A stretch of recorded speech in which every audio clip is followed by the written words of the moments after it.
On an isolated island off the coast of Scotland, Michael lives alone with his dog. Once a week, Jessie and her uncle bring him supplies, however Michael always avoids them. One day when Jessie leaves the crate at the house, she also leaves a small gift. After the boat is gone, Michael grabs the crate and abandons the gift on the floor. He spends the rest of the day drinking and playing chess against himself. The following week, Jessie breaks the rules by knocking on his door. Michael scolds her as he grabs the new crate and tries to close the door, but Jessie stops it with her foot and offers the gift again. She asks him why he never greets them, but instead of answering, Michael moves her foot and closes the door. Jessie yells that she isn't afraid of him before leaving. The gift is left on the doorstep again. On the boat, the uncle hears alerts of a strong storm coming. The sky is already becoming dark and the waves are getting violent. After some struggle, Jessie manages to get on her boat and starts rowing, but the waves soon take her oars and push her into the water. Her uncle wants to help her, however the waves are pushing down his boat as well. On the island, the dog whines while looking out the window, causing Michael to finally notice what's happening. As he runs out of the house, he accidentally kicks the gift. Michael gets on his boat and slides down a platform to reach the water, turning on the engine to move as fast as possible. Jessie has managed to resurface, but her legs are stuck in a net so she can't swim. The waves push her underwater again and she falls unconscious. Then Michael jumps into the water and untangles the net to finally free Jessie. He wants to rescue her uncle as well, but unfortunately he drowned after the waves trapped him in his boat. Michael brings Jessie to his own boat and starts doing CPR until she's breathing again. In the evening, Jessie wakes up on Michael's bed. She asks for her uncle, so Michael has to tell her what happened, causing her to cry. Jessie doesn't leave the bed for the rest of the day and Michael sleeps on the couch. The next morning, Michael takes care of Jessie's ankle, which is swollen and covered in cuts from the net. Jessie asks him why he hasn't called the police and wonders if anyone knows she's there, but Michael only tells her to rest. While he gets a drink, Jessie snaps and demands to be taken back to the mainland, saying her family will be looking for her. However, Michael knows she doesn't have a family. Her mother died and she never met her father. After Michael goes outside, Jessie leaves the bed and desperately searches his desk until she finds a knife. She can hear him coming, so she hurries back to the bed and hides the knife under her pillow. That night, Michael is awakened by the noises Jessie is making because of a nightmare. He tries to check on her, but as soon as he touches her arm, she wakes up and threatens him with a knife. Michael tells her it was just a dream and teaches her how to use a knife correctly. As days pass, Michael keeps taking care of Jessie. He carries her to the bathroom, prepares meals, and handles her injuries. Jessie eventually can walk outside and spend some time with the dog, which Michael appreciates. One afternoon, Jessie asks him how he knows her family, so Michael reveals that he and her uncle served together in the Royal Marines. She realizes she doesn't know his name, but Michael refuses to share it. When he tells her that the dog doesn't have a name, Jessie decides to call him Jack. Then Jessie comments on Michael's chess moves, revealing she's a very good player. Michael decides to check on her ankle and notices it's infected, but he refuses to go to a hospital and promises to get what's needed. After Michael leaves on his boat, Jessie looks at his desk and discovers he's made a drawing of her and Jack. When she opens the drawer, she notices that Michael did open the gift after all. It's a snow globe with a lighthouse, like the one on the island. In London, a government committee is chewing out Manafort for illegally using his surveillance program named Thea. This program has tapped into every single phone and camera in the UK to collect and store information. Manafort tries to defend Thea, claiming that it's prevented dozens of attacks and has led to the identification of numerous terrorists. After the hearing, Manafort meets with the Prime Minister to discuss how the fallout of the Thea program is a national embarrassment for the government. The Prime Minister turns off the recording equipment on her desk and proposes a deal. Manafort will be fired in the eyes of the public so the government can pretend to show accountability and his protege Roberta will take over. In return, Manafort will be allowed to hide and run the Thea program in secret. Manafort agrees and the Prime Minister congratulates him on his retirement. In Scotland, Michael goes to the pharmacy and tries to avoid all the cameras while he shops.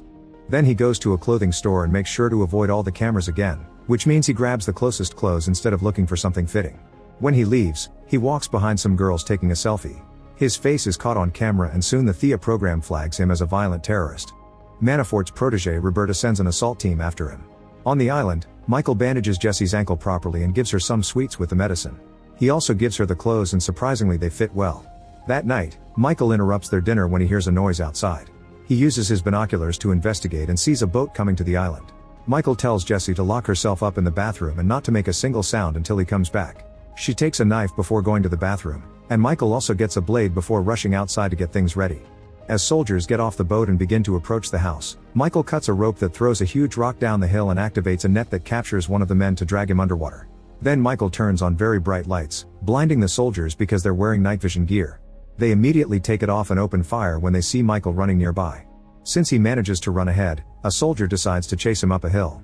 Michael surprises him from behind by breaking a lantern on the man's head before shooting him with a flare to set him on fire. Soon another soldier makes it to the hill, so Michael throws a rock to create a distraction. Then he stabs the guy and throws him into the ocean. Meanwhile, another soldier bursts into the house and Jack immediately attacks him. After some struggle, the soldier shoots Jack to kill him. Then the man kicks the bathroom door open and easily disarms Jessie before capturing her and taking her away. In the garage, a soldier searches for Michael, who activates another trap that impales the man with a hook. He ties the rope to leave the guy hanging and hides. Soon another soldier arrives and Michael jumps on him to disarm him before fighting him hand to hand. He manages to stab the soldier a couple of times, yet the man keeps on fighting. Michael hits him with an oar to bring him down, then he pushes the oar against his neck to kill him. At that moment Michael hears Jessie's screams. He grabs the dead soldier's gun and opens fire, hitting the kidnapper in the legs to make him fall. With Jessie no longer in the way, Michael shoots the last soldier to death. A closer look reveals that the soldier had been recording, so Michael takes his equipment and tells Jessie to wait for a moment. Then he enters the house and discovers that Jack is dead, so he apologizes to his old companion before grabbing his phone. He calls a mysterious friend to tell him he's on his way with baggage, and after the conversation is done he removes the battery from the phone. Next, Michael and Jessie get on the soldier's boat and leave the island. Soon Roberta realizes her soldiers have been defeated, so she sends out a special agent and tells her team to find out who Jessie is. In the morning, Jessie and Michael make it to Scotland and Jessie notices that Michael is bleeding, but he assures her he's fine. They sneak around town until they find a vehicle they could use, but they'll need the keys. Michael teaches Jessie how to use a gun and asks her to keep guard while he breaks into a house. Inside, Michael searches for the car keys, only to be seen by a boy. Suddenly the house owner appears at the door and points his gun at Michael, however Jessie surprises him from behind and forces the man to help Michael with his injury. Meanwhile, a technician in Roberta's team has some news. The terrorist profile they saw earlier is fake, it was programmed to pop up whenever a certain face appears on camera. Whoever created this used self-deleting code, but the technician manages to crack it. Now Michael's profile is on the screen and it says he was killed in action. After Robert points out that someone is trying to make them kill their own people, the technician tries to access Michael's mission logs, but the computer says the file doesn't exist. At that moment the computer picks up a 911 call from a boy in Scotland whose father has been captured by a man and a girl. Roberta immediately sends another team out with the agent she called earlier. Meanwhile, Manafort uses his software to keep an eye on everything. He checks the soldiers' recordings and is horrified to discover that Michael is involved. When he hears that Roberta is sending out a certain agent, Manafort contacts the man first, telling him that this is a black kite operation and he must answer only to him. Agent Workman is loyal to Manafort, so he immediately agrees, happy to have him back. Manafort asks him to kill both Michael and Jessie. At the house, the owner finishes patching up Michael's wound. He wants to leave now, but the police suddenly surround the building and the owner's son admits he called them. The officers have orders not to engage, however when the owner rushes to the door he's immediately shot in the head by Workman. Michael stops the boy from following him just in time, but Workman keeps shooting just to destroy all the police cars. Jessie and Michael try to escape through the back door, only to bump into two cops. Michael starts fighting them at the same time and in just a few moves, he manages to knock them both out. A third cop appears when he steps outside, but Michael knocks him out with a simple punch and steals his things. Then the duo gets moving and the rest of the cops also try to stop them, however Michael defeats them all with pepper spray or a taser. The last officer doesn't even try to fight, so Michael takes his keys. The duo steals a police car and Michael accidentally hits the other vehicles on their way out, but at least they finally escape. Seeing all this on the cameras, Roberta tries to call Workman, however he's turned off his communicators. Meanwhile, Workman chases the police car and hits it with his own vehicle, but Michael manages to speed up to move ahead. Workman opens fire, which cracks the windows but doesn't hurt anyone. Then he hits the police car a few more times, causing most of the windows to break. The chase continues through the forest, where Michael makes a sudden turn to hopefully lose the enemy. Unfortunately, Workman catches on quickly and follows them again, hitting them a few more times. When Workman opens fire again, Michael dodges the bullets and starts driving a bit more slowly.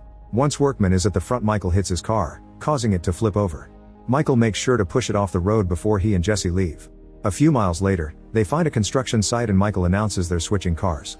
In the woods, Workman is still alive and starts walking down the road, which is suddenly blocked by a police car and a civilian vehicle. Workman quickly shoots down the officer before forcing the civilian to hand him the car. At the office, Roberta calls Manafort to ask him if he knows Michael. Manafort explains that years ago, he ran an off-book program of elite agents called Black Kites.